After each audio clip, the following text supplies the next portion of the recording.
বাংলাদেশ তথা ভারতীয় উপমহাদেশের অন্যতম বড় একটি রেল ব্রিজ হলো হার্ডিঞ্জ ব্রিজ। হার্ডিঞ্জ ব্রিজ বাংলাদেশের পাবনা জেলার ঈশ্বরদী উপজেলার পাকশী থেকে কুষ্টিয়া জেলার ভেড়ামারা উপজেলা পর্যন্ত যুক্তকারী একটি রেল সেতু। এটি বাংলাদেশের সবচেয়ে দীর্ঘ রেল সেতু হিসেবে পরিচিত। পাবনা জেলার পাকশী রেল স্টেশনের দক্ষিণে পদ্মা নদীর উপর এই সেতুটি অবস্থিত। এই সেতুর নির্মাণকাল 1909 সাল থেকে 1915 সাল। তৎকালীন ভাইসরয় লর্ড হার্ডিঞ্জের নামানুসারে এই সেতুর নামকরণ করা হয়। হার্ডিঞ্জ ব্রিজের দৈর্ঘ্য 1.8 কিলোমিটার। এর উপর দুটি ব্রডগেজ রেল লাইন রয়েছে।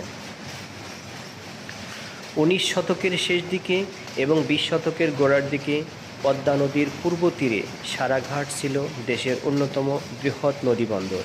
এই সময় দেশি বিদেশি বড় বড় স্টিমার, লঞ্চ, বার্জ, মহাজনী নৌকা ইত্যাদি ভিড়ত সারা বন্দরের 16টি ঘাটে। বিদেশি পর্যটক তথা সর্বসাধারণের দার্জিলিং ও ভারতের পূর্বাঞ্চলীয় রাজ্য আসামে যাতায়াতের সুবিধা হয়েছে। আর সে কারণে তখন কাটিহার থেকে রেলপথ আমিনগাঁ আমনোরা পর্যন্ত সম্প্রসারিত হয়েছিল। যাত্রী ও মালামাল বহুল অংশে বৃদ্ধি পাওয়ায় অবিভক্ত ভারত সরকার তখন পদ্মা নদীর উপর ব্রিজ তৈরির প্রস্তাব পেশ করেন।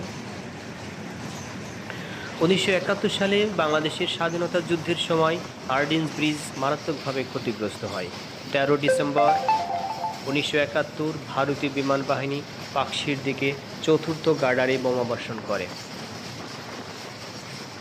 তাদের যশোরের দিকে পাকিস্তানি সেনাবাহিনীর যশোরের দিকে পিছু হটতে থাকাকালীন হার্ডিঞ্জ ব্রিজ কৌশলগতভাবে অত্যন্ত গুরুত্বপূর্ণ ছিল। মিত্র বাহিনী সেতুটি ক্ষতি করে। জাপান সরকার সেতুটি পুনর্নির্মাণে সহায়তা করে। অতঃপর 12 অক্টোবর 1972 সালে সেতুটি জনসাধারণের জন্য খুলে দেওয়া হয়।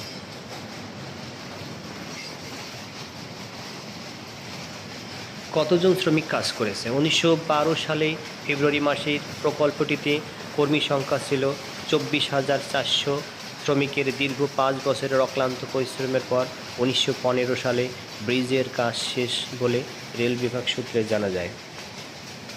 কত টাকা ব্যয় হয়েছিল? তৎকালীন ব্রিজটি তৈরিতে ব্যয় হয় অনেক টাকা।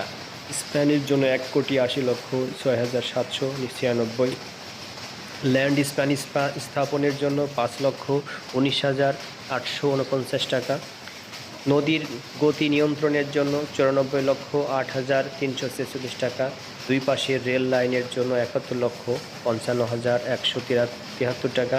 ব্রিজটি নির্মাণ করতে তৎকালীন সর্বমোট 3,51,32,164 টাকা খরচ হয়। এটি একটি রাষ্ট্রীয় সম্পদ। এর সংরক্ষণের দায়িত্ব আমার আপনার সকলের। ধন্যবাদ।